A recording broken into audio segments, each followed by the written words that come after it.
while he was walking into Air Force Two. So again, personal touches here from the vice president. The FBI director, I think it was also important that he said that he knew Charlie personally. So again, it really underscores again the fact that this is an administration that is really in mourning, and also talked about the fact that, of course, they all talked to the widow, which is Erica, his wife, and saying that that she's devastated, and that they also are heartbreaking and really sad for her as well. So it really does underscore that. And their two young children. Yumi Schelsendorf, thank you for joining us.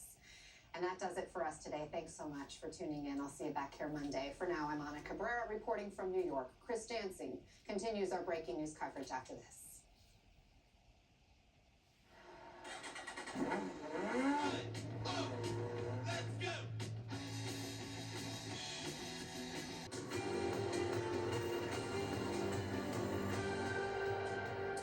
Good day, I'm Chris Dancing, live at MSNBC headquarters in New York City. We got him.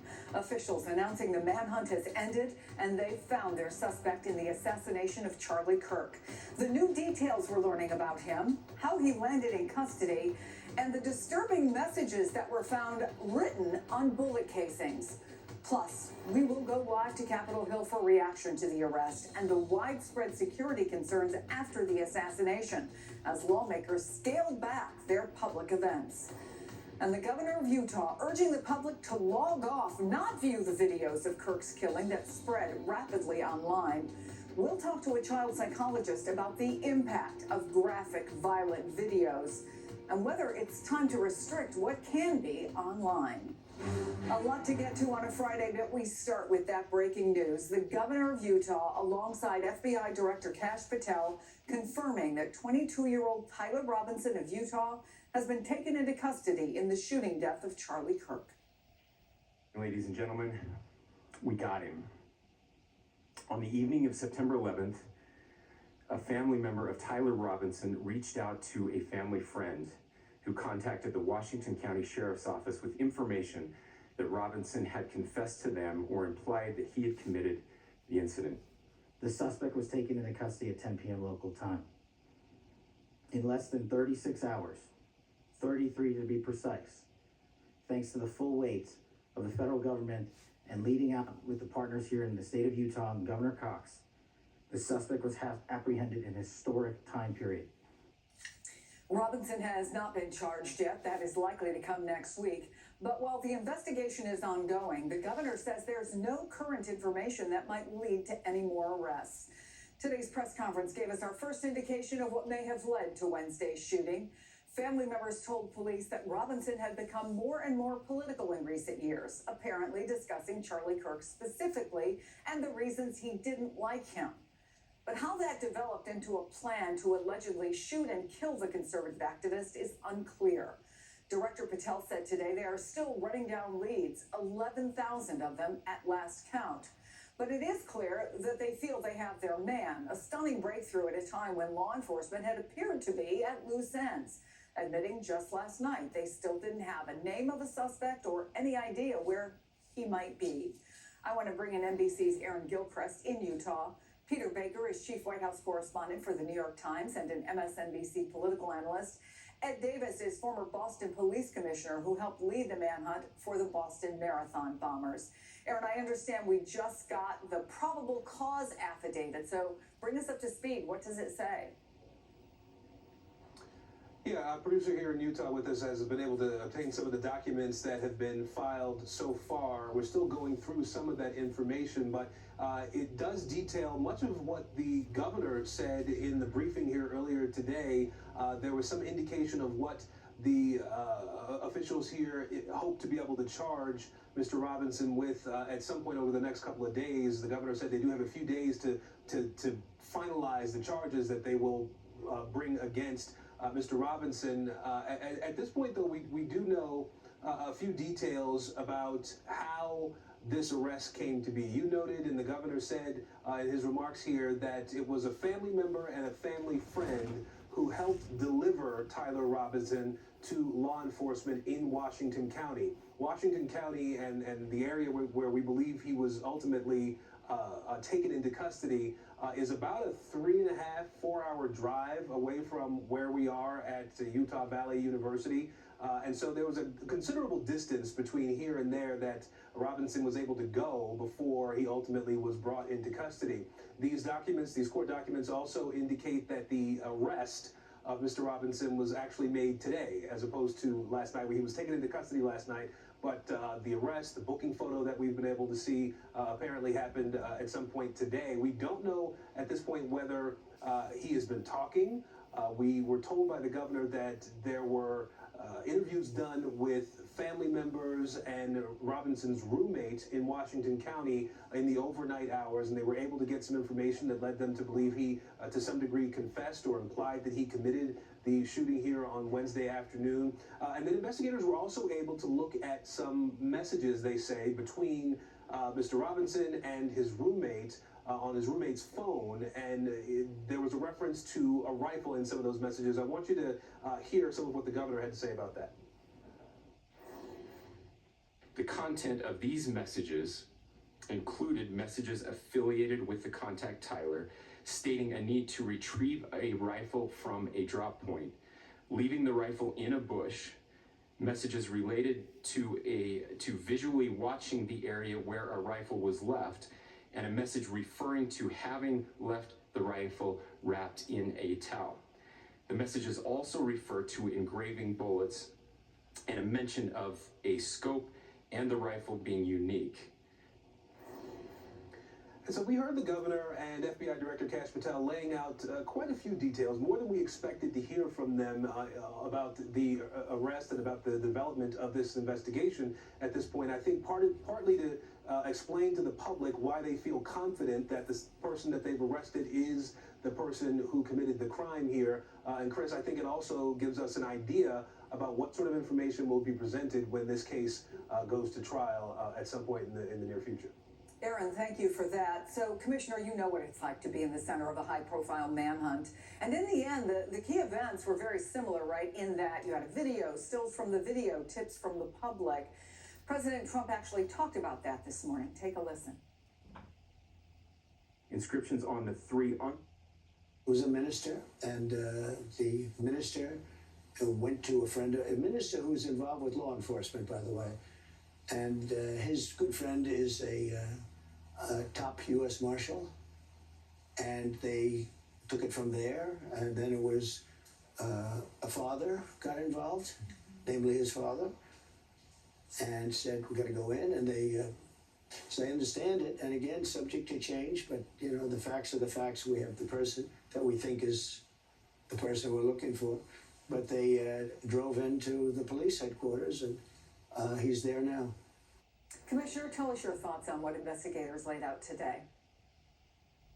Well, Chris, it really was a remarkably transparent press conference today. We got a lot of information that I was not expecting. And some of it was very damning. The conversation with his roommate, for instance, is going to go toward almost a confession of the incident. It seemed as though he was trying to get the roommate to go after and recover the gun, but that's my speculation on it. So that kind of evidence is devastating in a prosecution.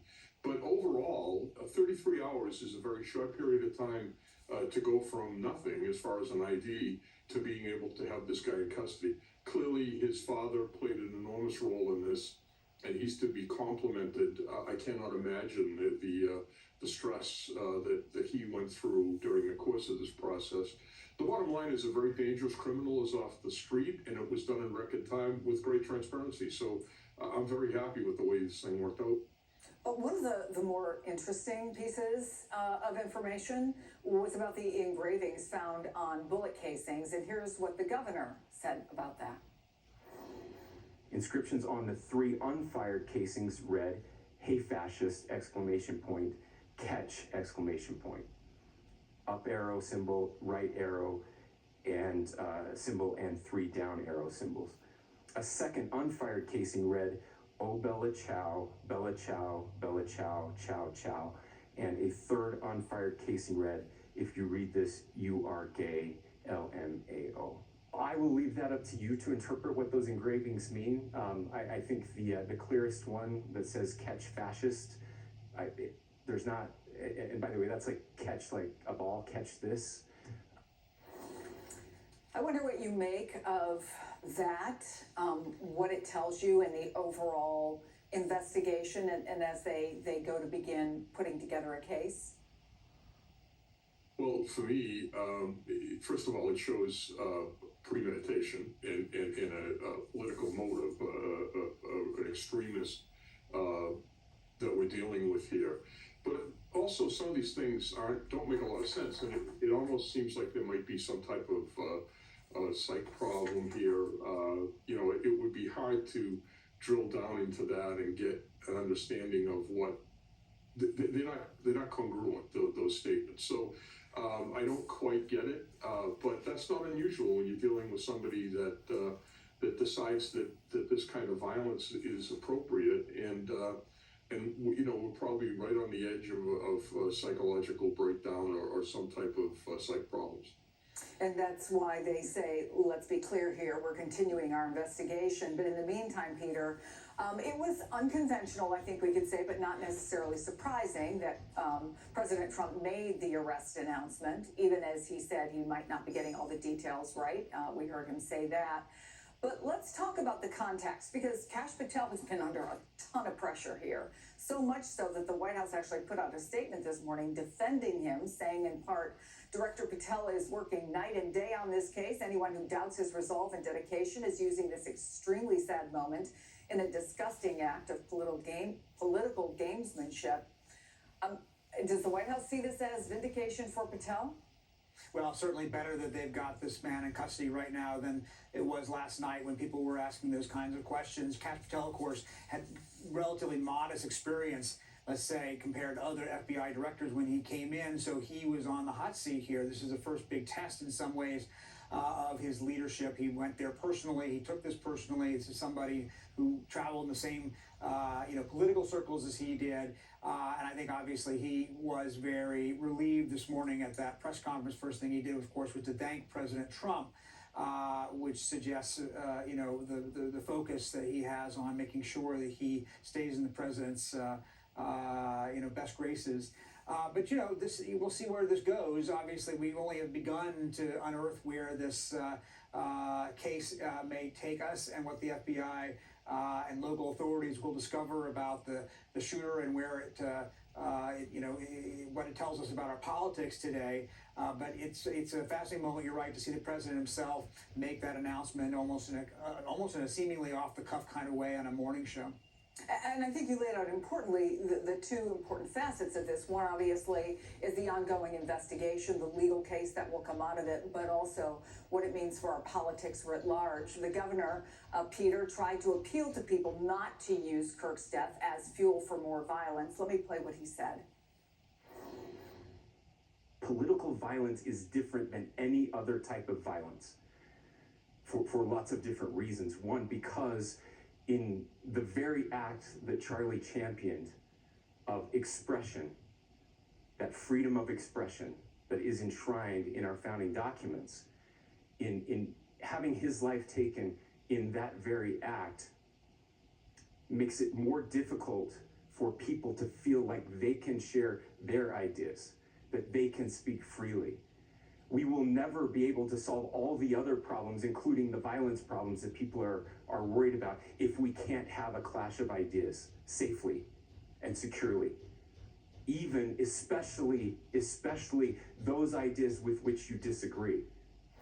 Usually in the aftermath of something like this, Peter, we're talking about, will anything change in terms of, say, gun laws? Will anything change in terms of mental health legislation or helping people who clearly have mental health problems? But this is a different thing. This is very much tied to political discourse. And are there serious conversations going on that you're hearing about how do we bring down the temperature in this country? You hear these conversations, and of course the governor's expression there is what you would expect of a leader at a moment like this, trying to tamp down the flames that have been roaring through our politics in the last few years. And there are lots of voices on Capitol Hill, both Democrats and Republicans, who are making similar kinds of gestures and speeches and statements, calling for a de-escalation, if you will, on all sides. At the same time, the louder voices, they may not be the majority, but the louder voices in our politics are, of course, engaging in blame for one another and ratcheting up the rhetoric rather than ratcheting it down, talking about the radical lunatic left and that left is evil and the left is this and that, while ignoring the fact that, of course, violence has played out across the political spectrum in recent years, whether you count the assassination of the two Minnesota lawmakers, Democrats recently, the burning of the Democratic governor's mansion in Pennsylvania, January 6th, the attack on Paul Pelosi, and so forth.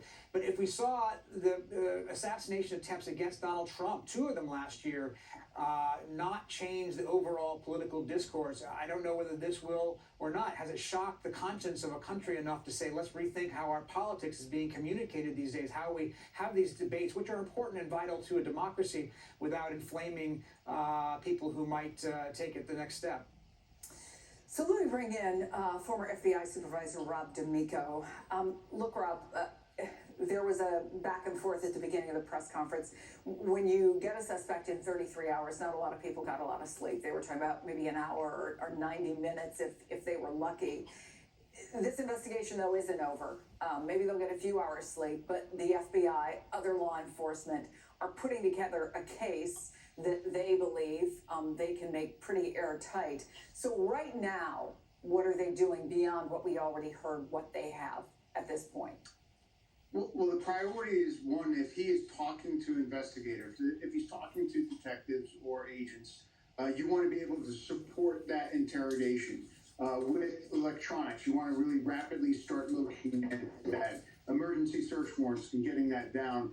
Obviously, the priority of safety is gone, that he's captured, but you still want to have whatever is tangible right now, and that's if he's discussing the case with anyone, you want to support that. Everything else kind of takes a back seat because that's the timeliness of the investigation. Otherwise, though, you have teams now that are going out. They're looking at physical search warrants about places that he resided, maybe his roommate's place, his family's place, all the different places that he may have been. You're looking at cellular data now. You have his phone number. You can start looking at where he went from that location to where he was arrested to figure out if he stayed anywhere, if he dumped anything, how long he had been there. And then you're looking at prior to. So everything kind of comes into a priority now, but the investigation's exploded at this point, and you have different teams doing different things, being run by a certain case agent or lead detective, dictating what's in priority with resources. But that's where the federal agents will come in, being able to do search warrants to support the local detectives that are doing the interviews. And it's a well-documented thing. The FBI's done it forever. So you have people there that know how to do it, and they're supporting it and just putting in the resources. But everything kind of timely and resources of what is private. Now, if he is not talking, then things slow down a bit because you want to make sure you do it right to make sure those search warrants and that evidence stands up in court. So you want to really cross the T's and dot the I's to make sure that all that legal paperwork is correct when it goes in a judge. So when you get results, you know it's going to stand up in court. Rob D'Amico, Peter Baker, Ed Davis, thank you all. In 90 seconds, reaction on Capitol Hill to news of this arrest, plus the growing security.